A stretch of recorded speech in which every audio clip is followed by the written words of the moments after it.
Hi friends, அஸ்ஸலாமு அலைக்கும். Welcome to Rihan vlogs. First time Rihan vlogs பார்க்குறவங்க மை சேனலை சப்ஸ்கிரைப் பண்ணிக்கோங்க. பெல் பட்டனை தட்டி விடுங்க. சப்போர்ட் பண்ணி என்கரேஜ் பண்ணுங்க.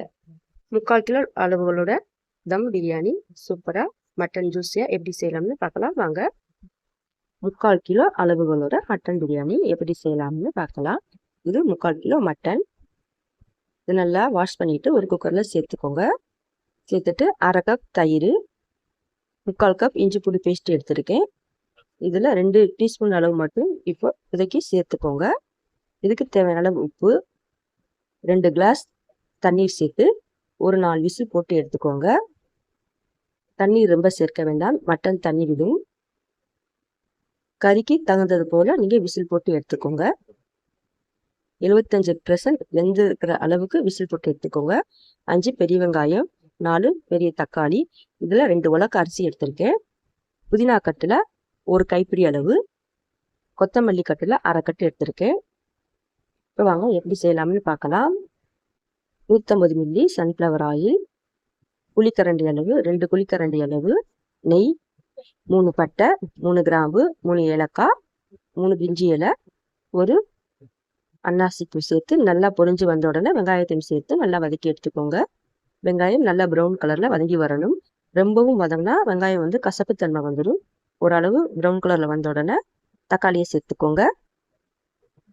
தக்காளி, பச்சை மிளகாவை இந்த ஸ்டேஜில் சேர்த்துக்கோங்க. சேர்த்து இதையும் நல்லா மூடி போட்டு நல்லா வதக்கி எடுத்துக்கோங்க. மூடி வதக்கும் போது சீக்கிரம் வெந்து வரும். இப்போ நல்லா கிளறி விடுங்க. அடிப்பிடிக்காத அளவுக்கு நல்லா கிளறி விட்டுக்கிட்டே இருங்க.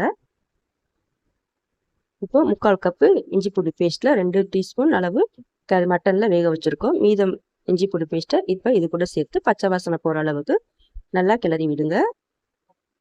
எண்ணெயிலே இஞ்சி பூண்டு பேஸ்ட்டு நல்லா வெந்து பச்சை வாசனை போயிடணும். இப்போ 1/2 கப் தயிர் சேர்த்து இதையும் நல்லா கிளறி விடுங்க. 1/2 கட்டு கொத்தமல்லி, ஒரு கைப்பிடி அளவு புதினா இப்போதைக்கு பாதி சேர்த்துக்கோங்க. மீதம் பாதி இருக்கட்டும், அதுக்கப்புறமா சேர்த்துக்கிடலாம். அடுப்பை ஃபுல் ஃப்ளேம்லேயே வச்சு நீங்கள் வதக்குங்க. இப்போ இந்த ஸ்பூனில் 2 ஸ்பூன் வீட்டு மிளகாய்த்தூள், தனி மிளகாய்த்தூள் சேர்த்துருக்கேன். இதையும் இப்போ நல்லா வதக்கி விடுங்க. இதில் வீட்டிலே அரைச்ச பிரியாணி மசாலா இந்த ஸ்பூனில் 1 ஸ்பூன் சேர்த்துக்கோங்க. சேர்த்து பச்சை வாசனை போகிற வரைக்கும் எல்லாத்துக்கும் நல்லா கிளறி விடுங்க. இப்போ அவிச்சு வச்சிருக்க மட்டனை இது கூட சேர்த்துக்கோங்க. மட்டனை மட்டும் சேர்த்துக்கோங்க. எண்ணெய் பிரிஞ்சு இந்த அளவு வந்திருக்கு.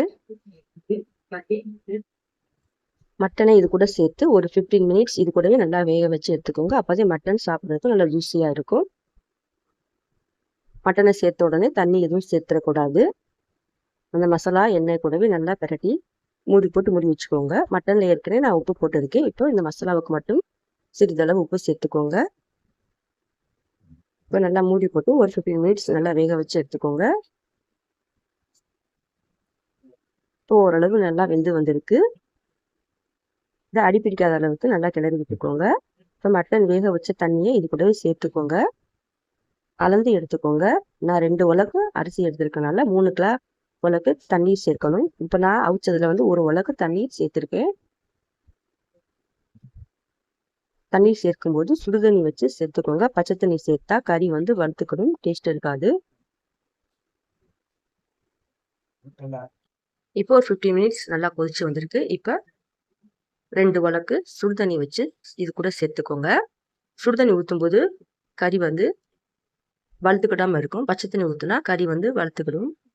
இப்போ மீதம் இருக்கிற புதினா கொத்தமல்லி தலையை தூவி விட்டு நல்லா கொதிக்க விடுங்க.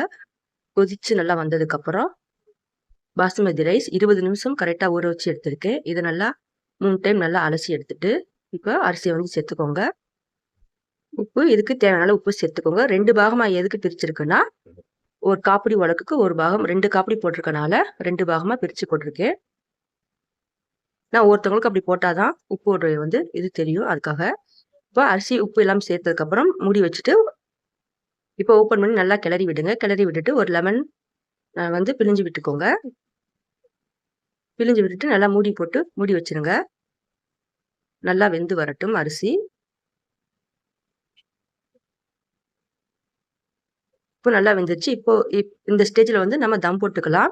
இப்போ மேலே 2 டீஸ்பூன் அளவு நெய் சேர்த்துக்கோங்க. சேர்த்துட்டு தோசைக்கல்லை நல்லா காய வச்சு எடுத்துக்கோங்க. நல்லா தோசைக்கல் வந்து ஆவி வர வரைக்கும் வெயிட் பண்ணுங்க. இப்போ தம் போடுறதுக்கு பிரியாணி பாட்டை தூக்கி வச்சு தம் போட்டுருங்க. கரெக்டாக ஹை ஃப்ளேமில் ஒரு 10 நிமிஷம், லோ ஃப்ளேமில் ஒரு 15 நிமிஷம், கரெக்டாக 25 நிமிஷம் தம் போட்டு அடுப்பு ஆஃப் பண்ணிவிட்டு ஒரு 15 நிமிஷம் அப்படியே விட்டுருங்க. அதுக்கப்புறம் நீங்கள் ஓப்பன் பண்ணி பார்த்தீங்களாக்கும் சூப்பர் தம் ஆயிடுச்சு. இப்போ ஓப்பன் பண்ணி பார்க்கலாம். இது போல் ரைஸ் குச்சி குச்சியாக இருந்தாவே நல்லா தம் ஆயிருக்குன்னு அர்த்தம். இப்போ தம்மை உடச்சி விட்டு பார்க்கலாம் எப்படி வந்திருக்குன்னு. பாருங்கள், சூப்பராக வந்திருக்கு. இந்த வீடியோ பிடிச்சிருந்தா லைக் பண்ணி, ஷேர் பண்ணி, கமெண்ட் பண்ணி, சப்ஸ்கிரைப் பண்ணிக்கோங்க ஃப்ரெண்ட்ஸ். தேங்க்ஸ் ஃபார் வாட்சிங்.